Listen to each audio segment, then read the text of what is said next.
As we kept moving through the second level, everything became more intense. Every hallway looked the same, making it really easy to get lost. We kept checking every room, opening every door, and searching for anything that could help us complete the objectives. Of course, things didn't go according to plan. Every few minutes, we'd hear PETA getting closer, and everyone would instantly start running. The worst part was that sometimes we'd split up without even realizing it. Then someone would suddenly yell, "Guys, where are you?" And we'd all try to find each other before PETA did. There were so many close calls. At one point, I thought I was completely safe, but then PETA suddenly appeared right around the corner. I honestly almost had a heart attack. I started running as fast as I could while everyone else was laughing because they could hear me panicking. Even though we were joking around most of the time, we actually had to focus. The objectives were getting harder to understand, and some of the items were hidden in places we completely missed the first time. We had to backtrack several times just because we forgot one small thing. Eventually, after searching almost every part of the map, we finally completed all the objectives. We knew what was coming next.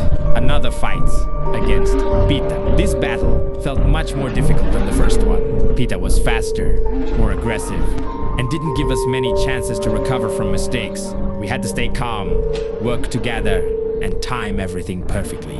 After a stressful fight that felt way longer than it actually was, we finally defeated her again. At that moment, we were feeling pretty confident. We thought maybe we had figured the game out. We were wrong. The third level was on a completely different level. The atmosphere became much darker, the map was even bigger, and every objective took much longer to complete. PETA wasn't just faster anymore, she felt smarter. It seemed like every time we thought we were safe, she somehow found us again. That's when we realized this game wasn't going to let us relax for even a second. By the time we reached the third level, we already knew this game wasn't messing around anymore. The difficulty had gone way up, and every single objective felt like a challenge on its own. We couldn't just run in and hope for the best. This time, we actually needed a plan. We decided to split up for a little while to search faster, but almost immediately we realized that was a terrible idea. The second someone was alone, PETA would somehow show up out of nowhere. Every few minutes, someone would scream, "She's on me!" and the rest of us would start running over to help. The map was huge, and it felt like there were endless rooms and hallways. Every time we thought we had explored everything, we'd find another area we completely missed. It honestly felt like the game wanted us to stay lost. Finding the objectives wasn't easy either. Some items blended into the environment so well that we walked past them multiple times before finally noticing them. It was frustrating, but at the same time, it made finally finding them feel really satisfying. One of the funniest moments happened when we were all quietly walking through a hallway, trying not to make any mistakes. Everything was completely silent, and then PETA suddenly appeared right in front of us. We all ran in different directions without even thinking. Nobody had any idea where they were going. We were just trying to survive. Somehow, after all the chaos, we managed to regroup. We started communicating better, calling out important locations, warning each other whenever PETA was nearby, and slowly making progress. Every completed objective felt like a huge victory because we knew how easy it was to lose everything. Finally, after what felt like forever, we completed the last objective on the third level. We knew there was only one thing left to defeat PETA one last time. This fight was by far the hardest one in the entire game. She was incredibly aggressive, moved much faster than before, and barely gave us any time to react. We had to stay focused from beginning to end. One mistake could have ruined the entire run.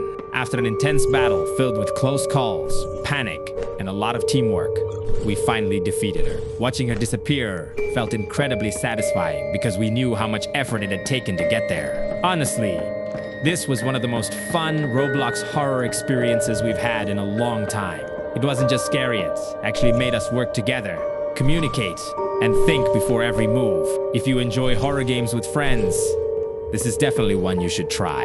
If you enjoyed watching us survive all 3 levels, make sure to leave a like, subscribe if you're new, and let me know what Roblox horror game we should play next. Thanks for watching, and I'll see you guys in the next video.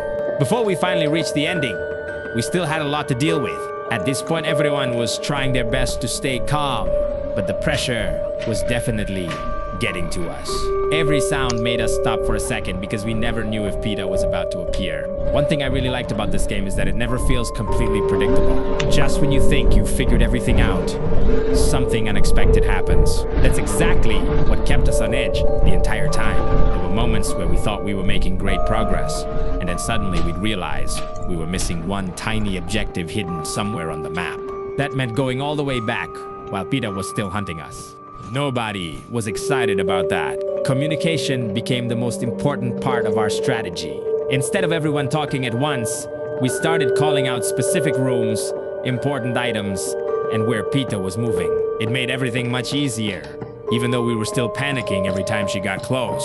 At one point, one of my friends accidentally ran straight toward PETA instead of away from her. We couldn't stop laughing, even though we knew we were probably next. Somehow, moments like that made the game even more enjoyable. It wasn't just about surviving, it was about having fun together.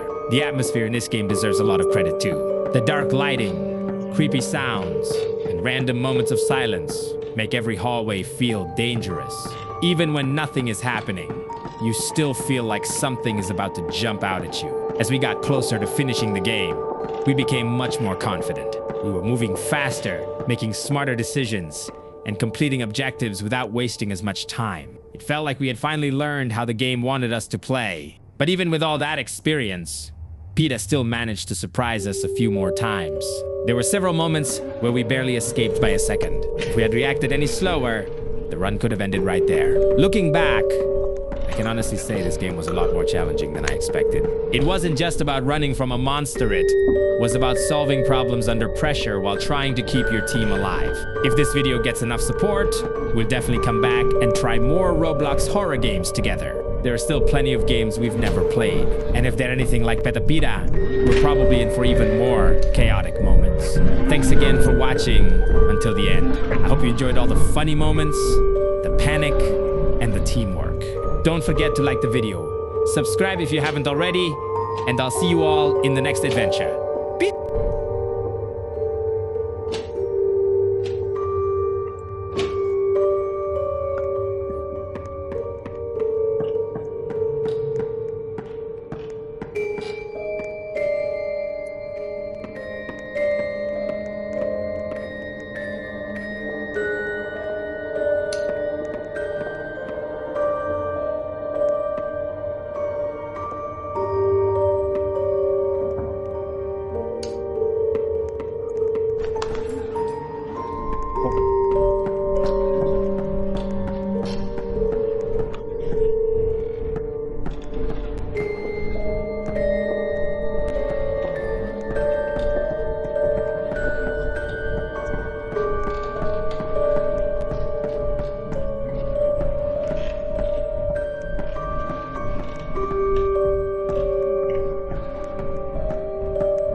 Two.